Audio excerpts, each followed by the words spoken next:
having spent nearly a decade working in investment banking and 3 years studying accounting. I have seen firsthand the middle class habits that keep people stuck in the rat race, tied to jobs they do not enjoy, sustaining a lifestyle that looks good on the surface, while their real goals and ambitions stay permanently in the background. In this video, I'm going to walk you through exactly what those habits are, why they are so easy to fall into, and what you can do differently to actually break out of that cycle. Let's start with habit one. Habit one is working for less than you are worth. This is one of the biggest and most common financial mistakes people make, and it is one that most people never even realize they are making. It is standard practice for employers to pay employees the minimum amount they can get away with, just enough so you do not leave. Think about how many people you know who have been at a company for 2, 3, 4 years and received pay rises of 3 or 4%, which is at or below the rate of inflation. That means despite having another year of experience, another year of skills, another year of value delivered, they are effectively getting paid less in real terms than they were the year before. And then what happens when that person eventually leaves? The company goes to market to replace them and discovers they need to offer significantly more to attract someone external. The person who stayed got 3%. The replacement gets 15 or 20% more than they were earning. A middle-class habit is to accept this because it is comfortable. The salary lands on the same day every month. It feels secure. But that comfort has a price, and that price is compounding over years into a significantly lower lifetime income than you deserve and than the market would actually pay you. The data on this is consistent. People who move between organizations typically see salary increases of 10 to 20% at the point of switching. Compared to the 3 to 4% of staying, the financial case for moving is often overwhelming. So, network. Find out what the market is genuinely paying for your role. Have the conversation with your current employer if you want to stay. And if the answer is not good enough, it is completely okay to leave. Starting fresh somewhere new can feel inconvenient, but earning 30% more, which you can then redirect into investments, has a compounding effect on your wealth that goes far beyond what most people appreciate. Habit two is buying more than you can afford. When people get their first real salary, their first promotion, or their first significant bonus, two upgrades almost always follow. The first is the car. Even if you cannot afford to buy one outright, you can afford the lease payments. That is exactly how it is designed to work, to get you into a more expensive vehicle than your finances should allow.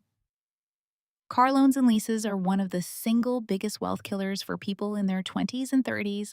You're paying monthly for a depreciating asset that is losing value from the moment you drive it away. The guideline I use is this: your total annual car costs, including the payment or lease, insurance, fuel, and maintenance, should not exceed 15% of your annual gross income. If you are earning $60,000 a year, that is $9,000 per year, or $750 a month across all car-related expenses. Most people are significantly over this without realizing it because they only look at the monthly payment and not the total cost of ownership. The second upgrade is usually housing. Banks will lend you 4 or 5 times your salary, so even a modest pay rise suddenly makes a much more expensive home feel possible. But just because the bank will lend it does not mean you should borrow it. The guideline here is that your mortgage payment should not exceed 28% of your gross monthly income. Stretch beyond that, and your housing costs start consuming so much of your income that there is genuinely little left to invest, save, or build with. The bigger the house payment, the longer you are working to maintain it. That is the trap in its simplest form. Habit 3 is relying on one source of income. If the last few years taught us anything, it is that a single income stream is far more fragile than most people want to believe. Mass layoffs, industry disruptions, company restructures, these things happen, often with little warning, to people who were entirely confident their job was secure. By relying solely on your employer for your income, you are placing your entire financial life in the hands of a company that, as we discussed in a previous video, does not owe you anything beyond a paycheck. The answer is not to quit your job. It is to start building income streams alongside it. Investments in the stock market that generate dividends, a side skill you can monetize, freelance work in your area of expertise, an online business, real estate income. Any one of these, built steadily over time, changes your financial risk profile dramatically. The goal is not to replace your income overnight. It is to get to a point where your job is a choice rather than a necessity.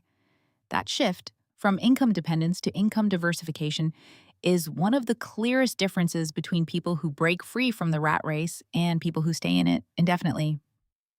Habit 4 is ignoring retirement investing. Here's an analogy I want you to sit with. Imagine you were walking down the street and $50 fell out of your bag. And then the same thing happened the next day, and the day after that. You would not just accept it, you would fix the problem. Yet, that is exactly what happens every month that you delay investing for retirement. Money that could be compounding on your behalf is simply not working for you. And unlike a hole in your bag, the loss is invisible, which is why most people let it continue for years. As Naval Ravikant puts it, you are not going to get rich renting out your time. You must own equity, a piece of a business, an asset that generates returns while you sleep. The stock market is the most accessible version of this for most people. Index funds, which give you ownership of hundreds of companies at once with low fees and no stock picking required. And target date funds, which automatically adjust your portfolio based on your expected retirement year, are two of the simplest starting points. The specific amount matters less than starting. Compounding rewards time above almost everything else. Every year you delay is a year of growth you never get back. Habit 5 is letting consumption outpace production. Money comes into your life because you have produced value. Through your job, your skills, your ideas, money leaves when you consume. Housing, food, subscriptions, clothing, entertainment. The financial position of any individual at its core is determined by the relationship between those two flows. And for most people, that relationship is negative. More is leaving than coming in. The average American carries close to $100,000 in total personal debt. That is the consumption side of the equation winning over an extended period of time. The shift is not just about earning more, though earning more helps. It is about recognizing the relationship between what flows in and what flows out, being intentional about the consumption side, and directing as much of the surplus as possible towards assets that produce rather than things that consume. Every dollar you move from consumption to investment changes the trajectory of your financial life, slowly at first and then dramatically. Habit 6 is ignoring financial literacy. We put enormous importance on physical health, on mental health, on relationships, and almost none on financial health, even though money touches every single area of our lives and has an enormous impact on our well-being, our options, and our quality of life. In your early 20s, this is somewhat forgivable. You're living, exploring, and the consequences of not engaging with your finances are limited because there is not much money to manage yet. But carry that same disengagement into your 30s and 40s, and the cost compounds in exactly the wrong direction. The basics are not complicated. Understanding how your tax bracket works, knowing your actual net worth, assets minus liabilities, understanding what a Roth IRA and a 401k are and why they matter, knowing the difference between an index fund and a stock, understanding how compound interest works in your favor when you invest and against you when you carry debt. None of this is taught in school. All of it is learnable, and the moment you engage with it seriously, you stop feeling like money is something that happens to you and start feeling like someone who is in control of where it goes. Habit 7 is doing what everyone else is doing. This is probably the most powerful habit on this list because it is the one that is hardest to see from the inside. We live in a deeply status-driven society. There is enormous social pressure to spend at a certain level, to have certain things, to signal a certain level of success.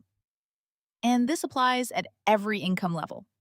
I have seen people earning well into the six figures living paycheck to paycheck because they are spending to appear wealthy rather than to actually become wealthy.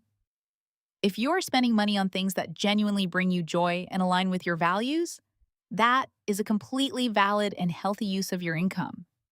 But if you are spending to keep up, to impress, to signal, to perform a version of your life for an audience that is largely not paying attention anyway, that is what keeps the cycle going. The rat race is not about working a 9 to 5. It is about living so close to the financial edge, chasing the next paycheck or the next purchase, that your actual goals and ambitions stay permanently in the background. Getting clear on what you want your money to do, what financial freedom actually looks like for you, and making decisions that align with that rather than with what is normal around you is what breaks the cycle. You will not get there by doing what everyone else is doing, because what everyone else is doing is producing the results everyone else is getting. If this video was useful, subscribe. I post every week on money, investing, and building a financial life that is genuinely yours. I will see you in the next one.